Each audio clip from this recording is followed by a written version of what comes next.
전남 여수 예양원의 손양원 목사. 그는 1902년 6월 3일 경남 함안군 철원면 구성리에서 부천 손종일 장로와 모친 김은주 집사의 장남으로 태어났습니다. 1940년 9월 25일 신사참배 거부로 여수경찰서에 금속되었고 1940년 11월 17일 광주 형무소로 이감되어 1943년 10월 7일까지 청주 보호교도소에서 옥고를 치렀습니다. 형기가 만료된 날 담당 검사가 그동안 고생 많았다라고 위로하며 앞으로는 헛수고 말고 잘 협조해 달라라고 하자 기독교 신앙은 고난을 통해서만 밝아지므로 나를 옥에 가두면 내게 유익이요 큰 축복이니 헛수고란 나를 가둔 당신네들이 헛수고한 것이요 라고 서슴없이 말했습니다. 이로 인해 그는 곧바로 청주 예비구금소로 옮겨져 또다시 옥고를 치르고 1945년 8월 17일 해방이 되었어야 비로소 석방되었습니다. 손 목사가 6년간이나 옥고를 치르면서 집안 형편은 너무나 어려워 가족들이 뿔뿔이 흩어져 지내기도 하였고 생계를 꾸려가는 일은 두 아들 동인이의 몫이었습니다. 부친 손 목사가 졸업한 후에 뒤늦게 학교에 편입한 동신은 늙은 중학생이란 별명을 붙기도 했습니다. 그런데 1948년 10월 여수 순천 사건이 터졌을 때 순천사범 6학년 동인과 순천중 2학년 동신이 좌익 학생들에 의해 총살당하는 비극이 일어났습니다. 당시 큰아들 동인은 기독학생회 회장이어서 민해청의 지령에 의해 제일 먼저 잡혀갔습니다. 동인, 동신 형제는 예수 정신을 가진 친미파로 몰려 10여 명의 좌익 학생들이 달려들어 그들을 끌어내었고 동인은 주먹과 나무토막, 총자루로 연신 두들겨 맞아서 얼굴이 온통 피투성이가 되었습니다. 동인, 동신 형제는 민해청 총책이었던 순천사범 5학년 최정길 학생에게 온갖 고초를 당한 후 본부에서 순천경찰서 후정으로 끌려갔습니다. 거기에는 총살당한 시체들이 산더미처럼 쌓여 있었습니다. 좌익 학생들이 동인을 시체더미 앞에 세우고 얼굴을 손수건으로 가린 후 5명의 사수가 총을 겨누었습니다. 이를 본 동생 동신은 형에게 뛰어가 막았으며 형은 장남이니 부모님을 모셔야 하니까 제발 우리 형님만은 살려주시오. 형님 대신 내가 죽을 터이니 형님을 살려주시오 라고 절규했습니다. 동인은 마지막으로 내가 죽고 난 후에라도 너희들은 회개하고 예수를 믿으라. 나는 천당으로 간다마는 너희는 무서운 지옥의 형벌을 어떻게 면하겠느냐라고 말했습니다.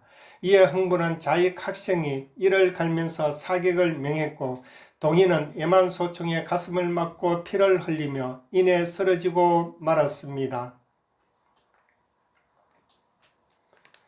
동신은 형의 시신을 껴안고 흐느끼다가 좌익 학생들을 향하여 왜 죄 없는 사람의 피를 흘리느냐, 피 흘린 죄를 어떻게 면하려고 하느냐, 이제라도 회개하고 예수를 믿어라 라고 외쳤습니다.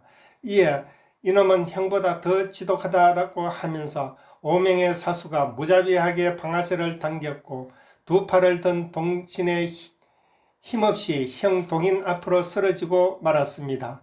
동인과 동신은 같은 날 나란히 순교했습니다.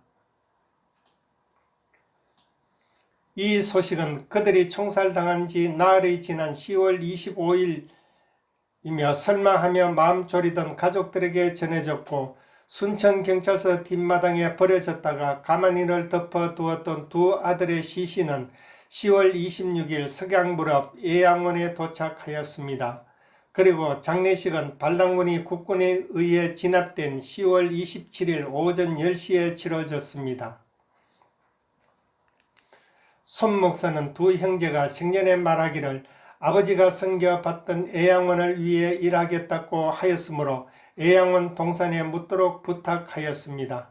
비통에 젖은 손양원 목사는 두 대의 상녀를 뒤따라가며 동이나 동시나 영광일세 영광일세 내가 누릴 영광일세 찬송을 불렀는데 찬송이 오열이 되고 오열이 다시 찬송이 되었습니다.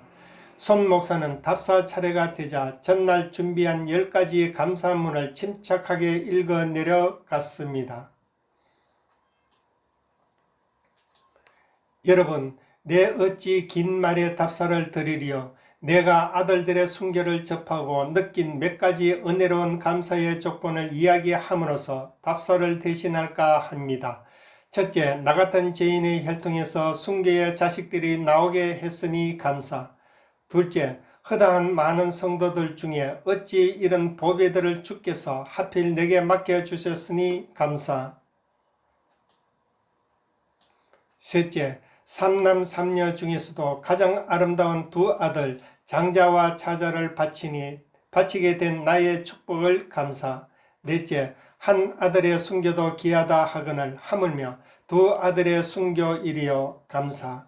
다섯째, 예수 믿다가 누워 죽는 것도 큰 복이라 하거늘 하물며 전도하다 총살 순교 당함이려 감사. 여섯째, 미국 유학 가려고 준비하던 내 아들, 큰아들 성학과 작은아들 신학이 미국보다 더 좋은 천국에 갔으니 내 마음 안심되어 감사. 일곱째, 나의 사랑하는 두 아들을 총살한 원수를 회개시켜 내 아들 삼고자 하는 사랑의 마음을 주신 하나님께 감사. 여덟째, 내 두 아들의 순교로 말미암아 무수한 천국의 아들들이 생길 것이 믿어지니 감사. 아홉째, 이 같은 역경 중에서 이상 8가지 진리와 하나님의 사랑을 찾는 기쁜 마음, 여유 있는 믿음 주신 우리 주께 감사. 끝으로 나에게 분수에 넘치는 과분한 큰 복을 내려주신 하나님께 모든 영광을 돌립니다.